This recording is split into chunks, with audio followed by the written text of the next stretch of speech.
Valley of ബറാഖ താഴ്വര. ബറാഖ താഴ്വര എന്ന് പറയുമ്പോൾ കൊള്ള കിട്ടിയ ദിവസം 3 ദിവസത്തോളം ശത്രുവിനെ തോൽപ്പിച്ചിട്ട് കൊള്ളയെടുക്കുന്നതാണ്.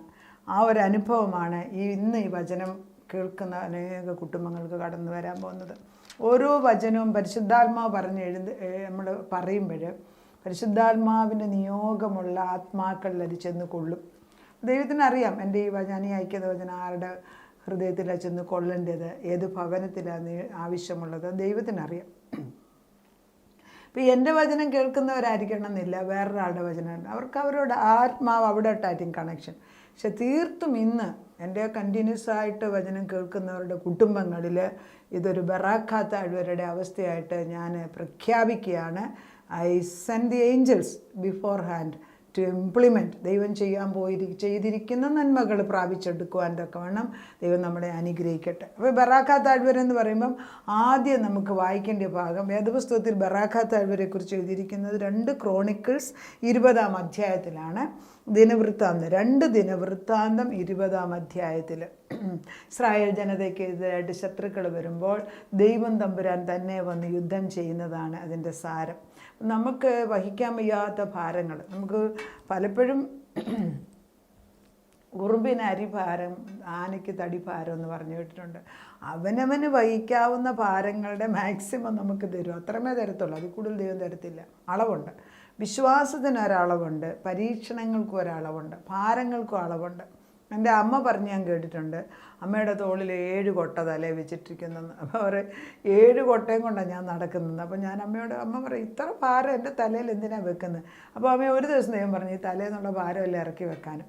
അത് കഴിഞ്ഞപ്പോഴത്തേക്ക് she started seeing things in A different വേ. മരിക്കുന്നതിന് മുമ്പ് എല്ലാ കാര്യങ്ങളും അമ്മ പ്രാർത്ഥിച്ച പല വിഷയങ്ങൾക്ക് ഉത്തരം ലഭിച്ച് കണ്ടിട്ട് തന്നെ അമ്മ മരിച്ചത്. നിർബന്ധമായിട്ടും ആത്മാവിൻ്റെ ശക്തിയിൽ നിന്ന് ഇന്ന ദിവസം മരിക്കുന്നവരെ അമ്മ പറഞ്ഞു, അന്നേ ദിവസം തന്നെ അമ്മ മരിക്കുകയും ചെയ്തു. അപ്പോൾ നമ്മൾ മനസ്സിലാക്കേണ്ടത് ജീവനുള്ളൊരു ദൈവത്തിൻ്റെ ആത്മാവാണ് എന്നിലും നിങ്ങളിലും വസിക്കുന്നതെങ്കിൽ ജീവിത മണ്ഡലത്തിൽ ഈ 70 വർഷം 80 വർഷം ആ ടൈമിൽ വരുന്ന പ്രയാസങ്ങൾക്ക് ഉത്തരം ദൈവം തന്നിട്ടുണ്ട്. ഉത്തരം അതായത് അവസാനം കണ്ടിട്ടാണ് ആദ്യമേ തുടങ്ങുന്നത് നമ്മൾ പറഞ്ഞു. ഇപ്പം നമ്മൾ സിമ്പിൾ എക്സാമ്പിൾ എടുക്കാമെങ്കിൽ നമുക്കിപ്പം ഒരു മീൻകറി ഉണ്ടാക്കണം, നമ്മൾ മനസ്സുകൊണ്ട് ചിന്തിക്കുക. അതിനു മുമ്പ് നമ്മുടെ മനസ്സുകൊണ്ട് എന്ത് മീനാണ്, ഏത് കറിയാണ് ഉണ്ടാക്കാൻ പോകുന്നത്, അതിന് എന്തൊക്കെ സ്പൈസ് വേണം, എല്ലാം നമ്മുടെ മനസ്സിൽ കൂടെ പോയി കഴിഞ്ഞു. എന്നിട്ടാണ് നമ്മൾ തുടങ്ങുന്നത്. അറിയാൻ വയ്യാത്ത ഒരു റെസിപ്പി വെച്ച് നമ്മൾ തുടങ്ങത്തില്ല ഒരിക്കലും, അറിയാവുന്നതാണ്. അതുപോലെയാണ് ജീവിതത്തിലെ പ്രശ്നങ്ങൾക്ക് ഈ പ്രശ്നം അയച്ചാൽ ഈ വ്യക്തി എങ്ങനെ ഇത് ശരിയാക്കിക്കൊണ്ട് ജയമെടുക്കുമെന്ന് അറിഞ്ഞിട്ട് മാത്രമാണ് പ്രശ്നം അയക്കുന്നത് എങ്കിൽ നമ്മൾ ഈ വിചാരിക്കുന്ന പോലെ ഭാരമൊന്നും ഇല്ലെന്ന്. പ്രയാസങ്ങൾ ഒത്തിരി, അതായത് heavens always sends trials to match the greatness of your soul. നിനക്ക് നിൻ്റെ ഹൃദയത്തിൻ്റെ വിശാലതയ്ക്ക് അനുസരിച്ചുള്ള പരീക്ഷണം ദൈവം അയക്കത്തുള്ളൂ. അപ്പം നിൻ്റെ ഹൃദയം വിശാലവും വലുതുമാണെങ്കിൽ പരീക്ഷണം വലുതാണ്. അത് because you can overcome that. അപ്പം ഡെപ്ത് ഓഫ് നമ്മുടെ പ്രയാസങ്ങളുടെ ഡെപ്ത് എത്ര ഡീപ്പ് അല്ലെങ്കിൽ ആഴം എത്ര വലുതോ അത്രയും ആഴത്തിൽ നമ്മൾ ദൈവത്തെ കാണും.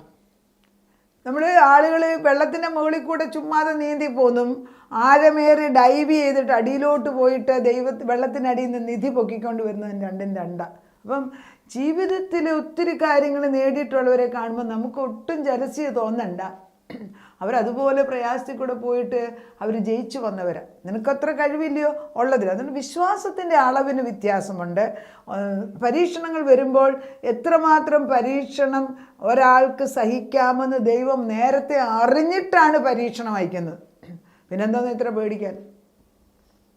അതിൽ എൻ്റെ മനസ്സിലിപ്പോൾ ചിന്ത വരുന്നത്, ഇപ്പം എനിക്കും എൻ്റെ തന്നെ മോൻ്റെ കാര്യത്തിൽ ഒരു കാലത്ത് ഒത്തിരി വചനത്തിന് മുമ്പിൽ നിന്ന് വചനം പഠിപ്പിച്ച ആൾ ഇപ്പം പുറകോട്ട് പോയിട്ടുണ്ട്.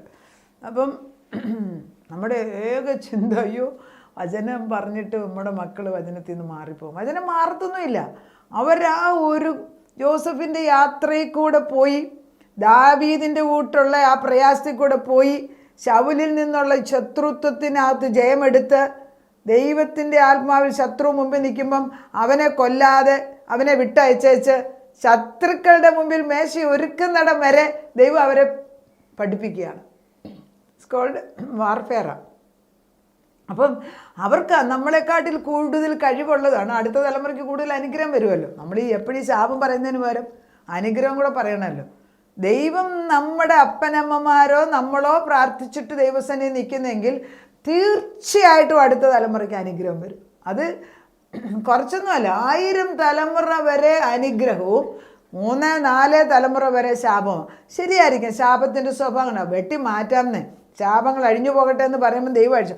ഒറ്റ ഒരു വ്യക്തിക്ക് മുകളിൽ നിന്ന് വന്ന ശാപങ്ങൾ അഴിച്ചു വരാൻ ഒക്കും. കാരണം കർത്താവ് ചെയ്തു കഴിഞ്ഞാൽ we only need to come under the cross. ആ കുരിശിൻ്റെ അടിയിൽ വന്നിട്ട് അത് ബ്രേക്ക് ചെയ്യാണ്, അപ്പം പുറകോട്ട് പോകുക. അപ്പോൾ ഈ 2 ദിനവൃത്താന്തത്തിന് ഇങ്ങനെയാണ് വായിക്കുന്നത്. അതിനുശേഷം മോവാബ്യരും അമോന്യരും അവരുടെ കൂടെ മെയൂന്യരിൽ ചിലരും യഹോശാഫാത്തിന് നേരെ യുദ്ധത്തിന് വന്നു. ചിലർ വന്ന് യഹോശാഫാത്തിനോട്, വലിയൊരു ജനസമൂഹം കടലിനക്കരെ നിന്നു അരാമിൽ നിന്ന് നിന്റെ നേരെ വരുന്നു. അപ്പം മൂന്ന് രാജാക്കന്മാർ ഒന്നിച്ച് ചേർന്ന് യഹൂദ രാജാവിനെതിരായിട്ട് യുദ്ധം ചെയ്യാൻ വരികയാണ്.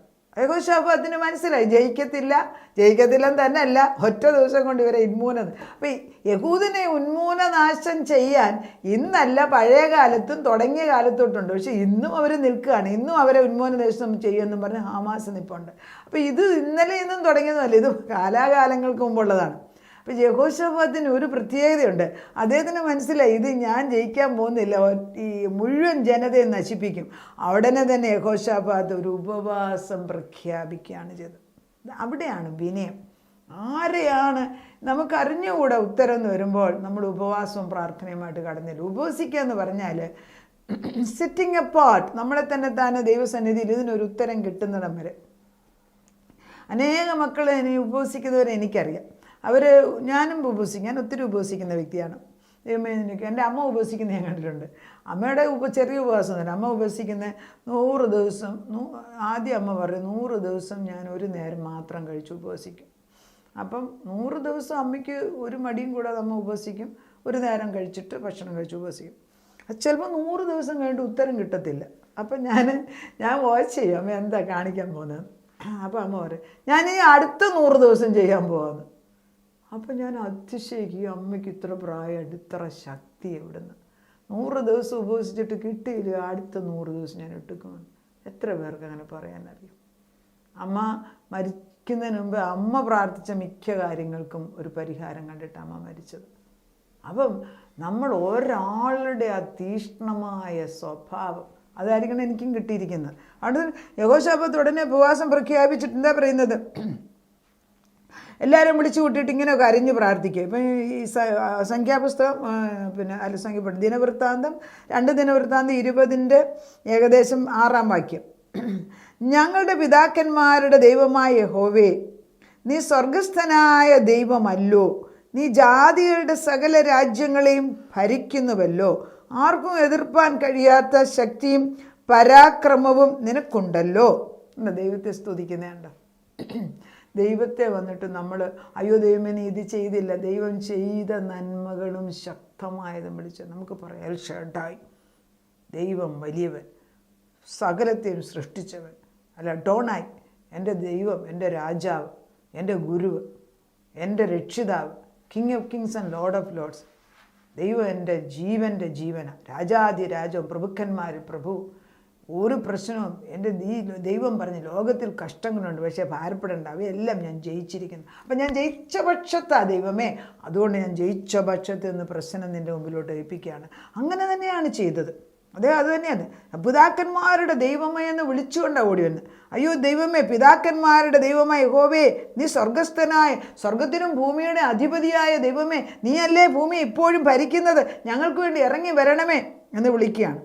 ഞങ്ങളുടെ ദൈവമേ, നീ നിൻ്റെ ജനമായ ഇസ്രായേലിന് മുമ്പിൽ നിന്ന് ഈ ദേശത്തിലെ നിവാസികളെ നീക്കിക്കളഞ്ഞ് ഈ ദേശം നീ ഞങ്ങൾക്ക് തന്നതല്ലേ. അപ്പം നേരത്തെ പറയുന്നുണ്ട്, യോശാഫാത്ത് പറയാണ്, നേരത്തെ എൻ്റെ ജനത ഇസ്രായേലിൽ നിന്ന് മിസ്രൈമിൽ നിന്ന് ഇസ്രായേലിലേക്ക് വന്നപ്പം ഈ മോവാബ്യരെയും ഈ ശത്രുക്കളെ ഒന്നിനും കൊല്ലരുതെന്ന് നീയല്ലേ പറഞ്ഞത്. മോവാബ്യരുണ്ട്, അമോന്യരുണ്ട്, അതുപോലെ തന്നെ മോവാബ്യരും അമോന്യരും പിന്നെ വേറൊരു കൂട്ടരുണ്ട്, എന്താ മെയൂന്യർ. ഈ 3 കൂട്ടരുമാണ് ഇപ്പം വന്നിരിക്കുന്നത്. ഇതിൽ 2 ദൈവത്തിൻ്റെ മക്കൾ തന്നെയാണ്. ഇപ്പോൾ ദൈവത്തോട് മാറി. പക്ഷെ അന്ന് മോശയുടെ കൂടെ ഇവർ വന്നപ്പം ഇവരെ നശിപ്പിക്കരുത് എന്ന് പറഞ്ഞിട്ടില്ലേ? അതുകൊണ്ട് എന്നാലും കനാന്യരുടെ ദേശം നീ ഞങ്ങൾക്ക് തന്നതല്ലേ? ഇപ്പം ഈ ശത്രുക്കൾ വന്ന് ഞങ്ങളെ കൊന്നൊടുക്കാൻ, അന്ന് അവനെയൊക്കെ കൊന്നിരുന്നെങ്കിൽ ഇവന് ശല്യം ഉണ്ടാകത്തില്ലായിരുന്നല്ലോ. അത് ദൈവം പറഞ്ഞിട്ടല്ലേ ഞാൻ ചെയ്യുക. അത് ഓർപ്പിക്കുന്നുണ്ടോ? ദൈവമായിട്ടുള്ള ലെറ്റ്സ് റീസൺ ടുഗദർ എന്ന് യെശയ്യായി പറഞ്ഞു. നമുക്ക് റീസൺ ചെയ്യാമെന്ന് അങ്ങോട്ടും ഇങ്ങോട്ടും പറയുകയാണ്. പറഞ്ഞു കഴിഞ്ഞിട്ട് സങ്കടം എല്ലാം പറഞ്ഞു ചോദിച്ചു, ദൈവമേ നിനക്ക് ഈ പ്രശ്നം പരിഹരിക്കാൻ ഒക്കും. അങ്ങനെ ഇവർ പറഞ്ഞ് ഉപവസിച്ച് പ്രാർത്ഥിച്ചുകൊണ്ടിരിക്കുമ്പോൾ പരിശുദ്ധാത്മാവ് ഒരു വ്യക്തിയിൽ വരികയാണ്. അതിവിടെ ഏകദേശം 15 വാക്യം. യഹസിയേൽ എന്ന ഒരു ലേവ്യൻ്റെ മേൽ പരിശുദ്ധാത്മാവ് വന്നു. എന്നിട്ട് എന്താ പറഞ്ഞത് അവരുടെ ദൈവത്തിന്? അവൻ പറഞ്ഞത് എന്തെന്നാൽ, യഹൂദ്യരൊക്കെയും യെരുശലേം നിവാസികളുമായുള്ളവരെ, യഹോശാഫാത്ത് രാജാവുമായുള്ളവരെ കേട്ടുകൊള്ളുവീൻ. യഹോവ ഇപ്രകാരം അരുളി ചെയ്യുന്നു, ഈ വലിയ സമൂഹം നിമിത്തം ഭയപ്പെടേണ്ട, ഭ്രമിക്കുകയും അരുത്. യുദ്ധം നിങ്ങളുടേതല്ല, ദൈവത്തിൻ്റേതത്രേ. ഉണ്ടോ? ദൈവം ഏറ്റെടുത്തു യുദ്ധം. ഇത് തന്നെയാണ് നമുക്കും ആവശ്യം. വേറെ ഒന്നും അറിയേണ്ട ആവശ്യമില്ല. എൻ്റെ മുമ്പിൽ നിൽക്കുന്ന പ്രശ്നം വലുതാണ്, എനിക്ക് സഹിക്കാൻ വയ്യാത്ത ഭാരമാണ്, എൻ്റെ കുടുംബത്തിൽ സമാധാനമില്ല, എൻ്റെ ഭർത്താവ് എന്നെ എന്നും അടിച്ചു കൊല്ലുകയാണ്. എത്ര വിശ്വാസികളാണ് ഭർത്താക്കന്മാർ ഭാര്യമാരെ അടിക്കുന്നത്? തിരിച്ചും കാണുമായിരിക്കും. അങ്ങനെയുള്ളവരാരും എന്നെ വിളിച്ചിട്ടില്ല. പക്ഷേ സാധാരണ സ്ത്രീകൾ, ഒരു സ്ത്രീയാണെങ്കിൽ അവരുടെ ഭർത്താവ് എന്നും ഓഫീസിൽ നിന്ന് വന്നേച്ച് ഇവർക്കിട്ട് തൊഴി കൊടുക്കുക. അപ്പം ഞാൻ ചോദിച്ചാൽ, നീ എന്തിനാ ഇങ്ങനെ തൊഴി കൊള്ളുന്നത്? അത് ഞാനിവിടെ നിന്ന് പോയെങ്കിൽ അയാൾ വേറെ ആരെങ്കിലും കല്യാണം കഴിച്ചെങ്കിലോ? ഞാൻ പറഞ്ഞു, എൻ്റെ വെച്ച് നീ എന്തിനാ ഈ തൊഴി കൊള്ളുന്നത്? നിനക്കൊരു ബോധമില്ലേ? പറഞ്ഞ് അവസാനം ആ കൊച്ചിനെ അത് നാട്ടിൽ കൊണ്ടുവന്നു. ദുബായിലും കണ്ടായിരുന്നു. അതിനെ തിരിച്ചു കൊണ്ടുവന്നു. അത് കഴിഞ്ഞിട്ട് എന്നെ വിളിക്കുമ്പോൾ ഞാൻ പറയും, ദയവ് ചെയ്ത് നീ ആ ഭർത്താവിനും ചിന്തിച്ചുകൊണ്ടിരിക്കുക, നിൻ്റെ കാലൊന്ന് സ്ഥിരമാക്കാൻ നോക്കൂട്ടി. നീ എവിടെയെങ്കിലും പോയി ഒരു റിട്രീറ്റിന് പോയിരുന്നു പ്രാർത്ഥിച്ചു തുടങ്ങുക. ദൈവം നിന്നെക്കുറിച്ച് എന്താ? ഒരു ഹിന്ദു ക്രിസ്ത്യാനിയെ കുട്ടിയാണ്. അങ്ങനെ പറഞ്ഞ് കഴിഞ്ഞ ഒരു 2 ആഴ്ച മുമ്പ് കൊച്ചിൻ്റെ മെസ്സേജ് ഉണ്ടായിരുന്നു. ആൻറ്റി വഴക്ക് പറഞ്ഞ് ഞാനിപ്പോൾ റിട്രീറ്റിന് ഒരു സ്ഥലത്ത് പ്രാർത്ഥിക്കാനിരിക്കുകയാണ്, അതുകൊണ്ട് എനിക്കിപ്പം വെളിച്ചം വന്നു. എങ്ങനെയുണ്ട്? ദൈവം നമ്മുടെ ഭാരങ്ങൾ ഏറ്റെടുക്കുമ്പോൾ യുദ്ധം യഹോവയ്ക്കുള്ളതാണ്. അത് മനസ്സിലാക്കണം. എന്നിട്ട് എന്ത് സംഭവിച്ചു? അവർ യുദ്ധത്തിനൊന്നും പോയില്ല.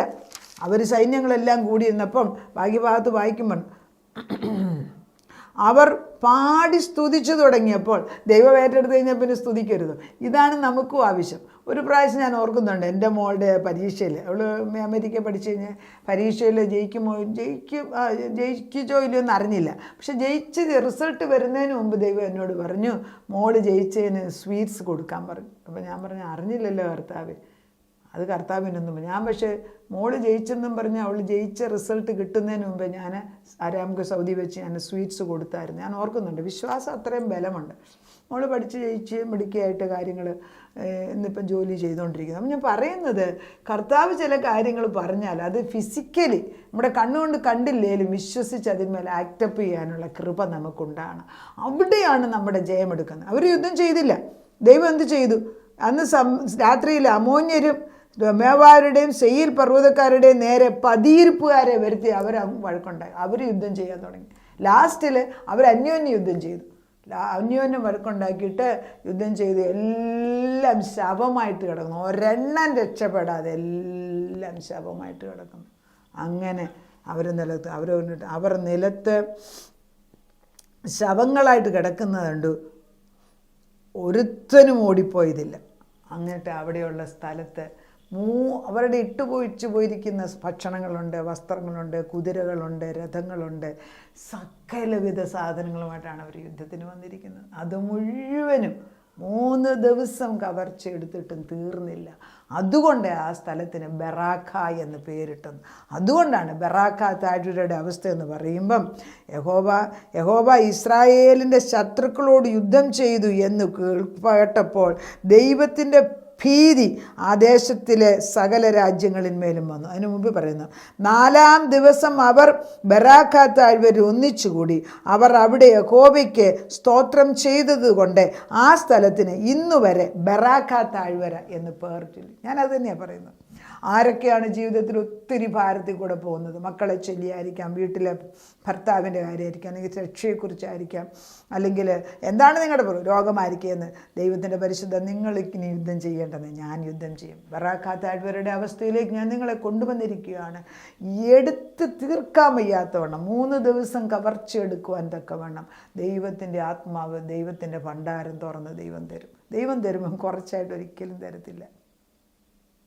കണ്ടിട്ടുണ്ടോ? ദൈവം ചില സ്ഥലങ്ങളൊക്കെ കൃഷി ചെയ്യുമ്പോൾ നമ്മുടെ ദേശത്തില്ല, ഈ ചിലയിടത്തൊക്കെ വൃക്ഷം, ഞാൻ അമേരിക്കയിലൊക്കെ ചെല്ലുമ്പോൾ കണ്ടിട്ടുണ്ട്, ഈ ഒരു ചെറിയൊരു ഓറഞ്ച് ട്രീ ആയിരിക്കും, അതിൽ കുറഞ്ഞതൊരു 200-300 ഓറഞ്ച് തൂങ്ങിക്കിടക്കുന്നതാണ്.